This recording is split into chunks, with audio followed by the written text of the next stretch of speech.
Hey guys, how's it going? Mr. Biz here. And today, on the second part of a five-part series on, as you can see, wrong way, the Mr. Biz blueprint to excelling in an economy, we're going to talk about how to, wrong way, gosh dang it, unfunk yourself to achieve more. So let me ask you this question.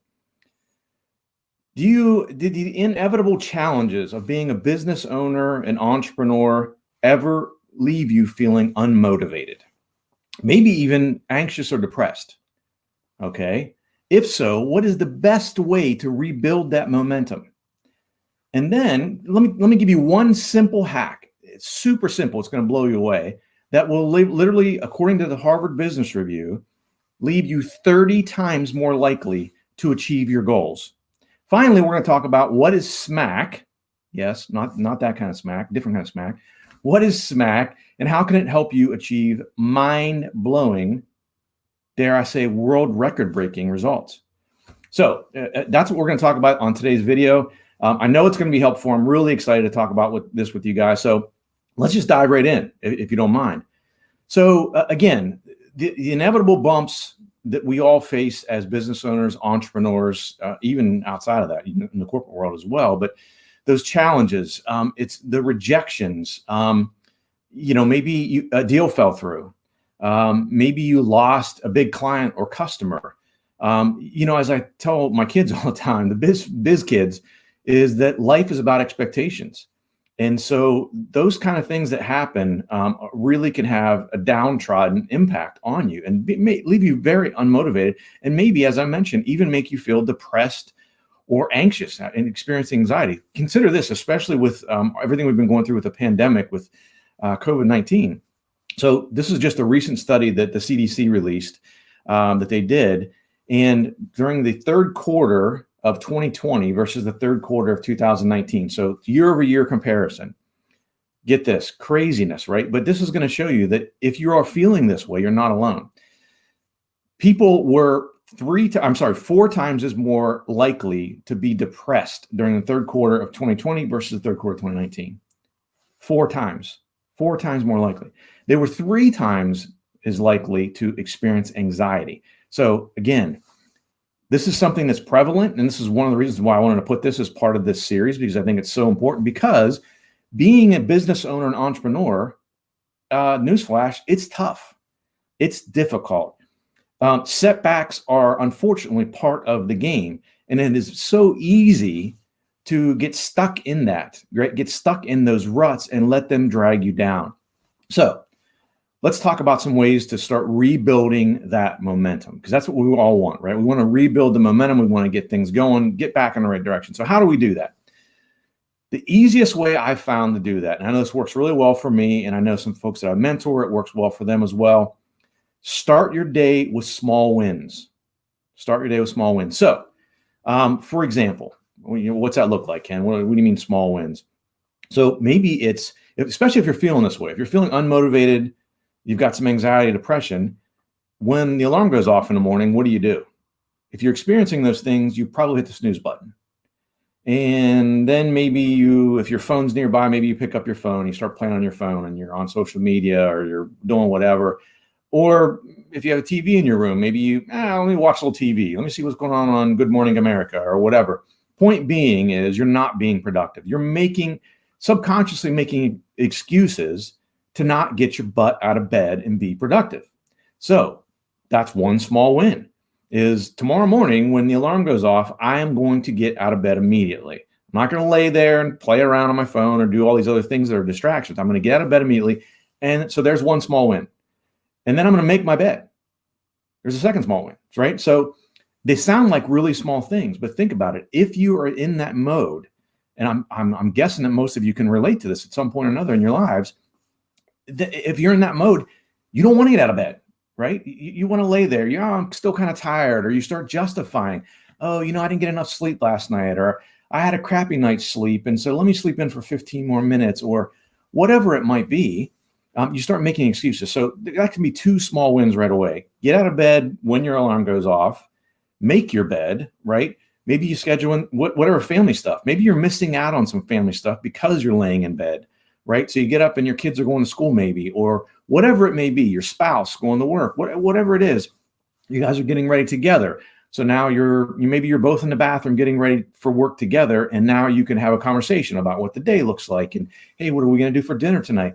Whereas if you've been laying in bed like a lump, right, being unmotivated, you're missing out on all that, right? You're missing out on that interaction. I'm sure your spouse, significant other, kids will appreciate that as well.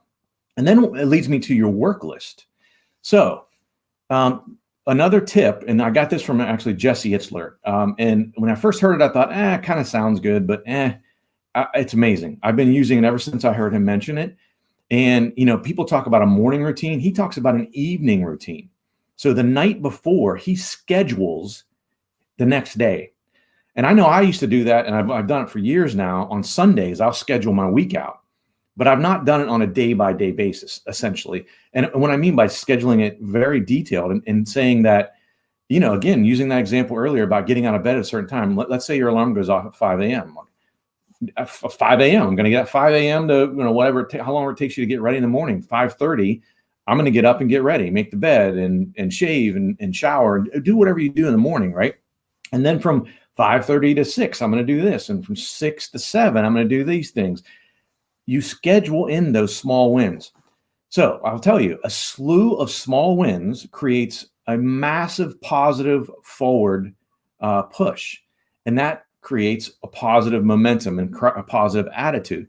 I'm telling you, I know it sounds a little bit corny. It's amazing. I'll tell you, because again, I use this because I very rarely hit these walls, but sometimes I do. And when I do, this is exactly how I break out of them. And again, I've talked to other folks and it's worked for them extremely well for themselves as well. So massively important. You got to do this. Think about this. Let me throw a sports analogy at you. Think about teams that are winning, right? That are winning all the time, right? How often do you hear about them in the news? About this teammate's pissed off at this teammate, or the owner is upset with the quarterback, or the second baseman is mad at the center fielder, all this. When teams are winning, when they're stringing together wins, you don't hear about that. When do you hear about it? And check this. I'm telling you guys, watch this. Check if you follow sports at all over the next several days. Any negative headline that comes out of sports, check and see if it's from a winning or losing team. I can almost guarantee you it is from a losing team. So that's proof positive right there, right? Success begets success, as they say. So super important to do those. Now, massive hack here. And it's so easy. You guys, you first of all, you won't believe the statistics. But again, they came from the Harvard Business Review. So this isn't some janky source. I was very surprised at the statistics, and then the results you get out are crazy. So think about this. They did a study, Harvard Business Review again, 83% of people, 83%, over 3/4, do not set goals. Blows my mind. I can't believe this, right? I'm a very goal-oriented person, so that just blows my mind. But 83% don't set goals. 14% of people set goals, but only in their head, okay? So now we're up to 97%. There's only 3% left. Now, what do you think those 3% do? So before I even get to that, the 14% that set goals, but only in their head, they are 10 times more likely, 10 times more likely to achieve their goals. Okay, that seems kind of obvious, right? If you don't set goals, you have nothing you're aiming for. So of course, if you set them, even if they're just in your head, you're obviously going to be much more likely to achieve them. However, let's take it to this last 3%. 3% of people set goals and write them down. Again, blows my mind. I can't believe that only 3% of people do that, but nonetheless. And they are 3 times more likely than the people who set them, but just in their head. So the easy hack is set and write down your goals, and you are 30 times more likely to achieve them than people who don't set goals at all. 30 times. I don't even have to tell you how powerful that is, right? 30 times. It's crazy. Now, why is that? Of course, so if you have them in your head, there's at least some subconscious accountability, right, that you've set for yourself. So of course that creates some action on your part and some positive momentum. But if you actually write them down, So you're probably seeing them, depending where you write them down in a journal or wherever it is, or you've got them posted in your office or your workplace, you're seeing them. So that creates additional accountability, maybe even some external accountability, which is going to lead you to work even harder to achieve those goals. So that's why. Another Jesse Itzler thing, he talks about don't negotiate your goals. You fall behind, take what you're behind and push it out here and get it done, right? So keep moving along there. So last thing we're going to talk about here, and we're at about 10 minutes. I want to make sure I don't keep these too long, so they're you can digest them pretty easy and concise and some good information in a tight time frame.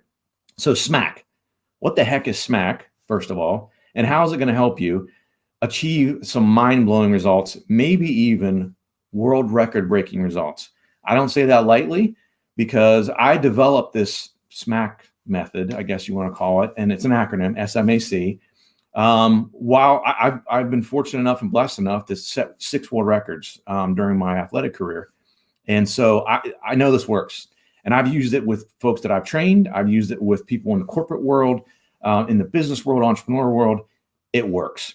And I can do a whole video. I literally do a keynote on SMAC that's, between 60 and 90 minutes long. So I'm not going to do that. I promise you. So don't just start dozing off or shut off.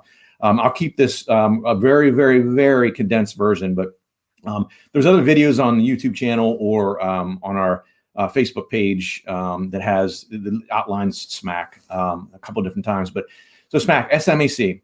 So the S is all about mindset. We've already been talking about this a little bit, but really the S stands for start with yes. It's extremely, extremely important. You have, and these are in the order you need to achieve them. So you have to start with yes. You have to have that mindset first of all. If you don't have the right mindset, you're more than likely not going to achieve any of your goals, right? The mindset is critically important. So starting with yes. And what do I mean by that? Give you a real life example. The first time I bench pressed 275 pounds, that day, I must have been dizzy or something. I don't know. I said to the guys I train with, I'm going to bench press 500 pounds. You can imagine what they all said. Like, you're crazy. Maybe, again, did you bump your head on the weights? Like, what happened here? Right? Because that's crazy. But think about it. They were not starting with yes. They were starting with no. So I started with yes. I'm going to bench press 500 pounds. Now, I have no freaking idea how I'm going to get there because it took me years to get to 275. So how the heck am I going to get? I'm barely halfway there, right? So how am I going to get the rest of the way there? Well, I'm going to figure it out. But I just started with yes. I'll start with this big audacious goal, and I'm going to figure out how to get there. I'm going to start with yes. I know I can do it. It might take me some time. And by the way, it took me 7 years, just so you know. Again, talk about trials and tribulations, bumps in the road, injuries. I tore a pec at one point. You can imagine that's kind of, pretty important for bench pressing. But I got there. It took me 7 years. But how did I get there? Leads me to the M in SMAC. Model expert behavior. Find someone who is where you want to be. Who is where you want to be. Model them. Don't copy, but model what they've done. There's no need to recreate the wheel here, right? How many times have you heard that cliche? There's no need to recreate the wheel. Model behavior of folks who are where you want to be. It doesn't have to be athletically. It could be in the business world. Maybe you say, I want to be I want to be Grant Cardone. I want to own a jet and all these companies and all this craziness and hold conferences and whatever. Maybe you want to be an e-commerce wizard and you want to be Tai Lopez in the entrepreneur world. Maybe you want to be Gary Vaynerchuk, Gary V. Maybe you want to be Warren Buffett. Maybe you want to be Jeff Bezos. Find someone and then immerse yourself in everything about them. Model their behavior. Figure out how they got to where they are, right? Model that. I'll tell you, so there's a quick Steve Jobs story. So Steve Jobs is 13 years old, and this is going to date him, not me, by the way. He looked in the yellow pages, and this is going to combine the S and the M in SMAC. Looked in the yellow pages. He looked up Bill Hewlett. Yes, that Bill Hewlett, the guy who started Hewlett Packard. And he looked him up. His number was in the yellow pages. Shows you how long ago it was. And again, Steve Jobs was only 13 at the time. He called him. He called Bill Hewlett. 13-year-old Steve Jobs called Bill Hewlett, said, hey, I'm trying to build this computer thing, something or other, flux capacitor, let's call it. And he said, do you have any spare parts I could borrow? Bill Hewlett was so amazed that a 13-year-old kid would have the guts to call him that he said, Absolutely. I'll give you spare parts. As a matter of fact, I want to give you a job working here at Hewlett Packard during the summer. Now, how did that one phone call turn out for Steve Jobs? Right? He gets into the computing world. Who knows if he would not have started with yes and modeled expert behavior and said, look, let me try to learn from someone who's already where I potentially want to be. Maybe we don't have iPhones now, right? Maybe Apple was never started. Who knows, right? But he started with yes. So it's a great example of that. When I first started my radio show, Mr. Biz Radio, I was absolutely terrible, but I used this. I reached out to 4 nationally syndicated talk show hosts, 4 of them. What's the worst thing they could say? No. They could ignore me. They could say no, right? All 4 of them got back to me, right? I emailed with 2 of them. I ended up on the phone with 2 of them. Crazy, right? A lot of people that are where you want to be, they came from somewhere, right? And so they're more than likely going to reach out and help. Now, you got to be mindful of their time and things like that, of course. But model expert behavior and don't be afraid to ask. The worst they can say is no. So that's the M. The A, this is an important one. The A is creating a sphere of accountability. So personal accountability as well as a sphere of accountability around you. So personal accountability, obviously, there's a lot of different ways you can do that. One of the really good ways that I use it that works extremely well for me, and it's not only personal accountability, but also it creates that sphere of accountability, is when I have a goal. For example, when I was in my weightlifting career, I would get a 3x5 index card. I would print out the number of what I wanted to lift, how much weight I wanted to lift. I'd print out, half a dozen of them. And I would put those in prominent places that I'm going to see on a regular basis. So I would put it on the mirror above my sink in our bathroom. So every morning when I'm brushing my teeth, when I'm shaving, all that good stuff, I'm seeing it. That thing's staring me in the face, reminding me of my goal. I tape one to the dashboard of my truck. So now I see it every time I get in and out of the truck, right? Anytime I'm driving somewhere, I see that. And it creates a sphere of accountability because now, imagine this one. Someone gets in my truck and sees an index card with a number on it taped to the dash. What's going to happen then? Ken, what in the heck do you have an index card with this number on your dash? They've asked. Now I'm going to tell them what that's for and what it represents. Now I've begun to create that sphere of accountability because now they know what my goal is. I've been being very transparent about the goal. So again, during that conversation, for example, might be, well, when do you plan on doing that? When's your competition? Oh, it's in July. When I see that person after July, what more than likely are they going to ask me? How did it go?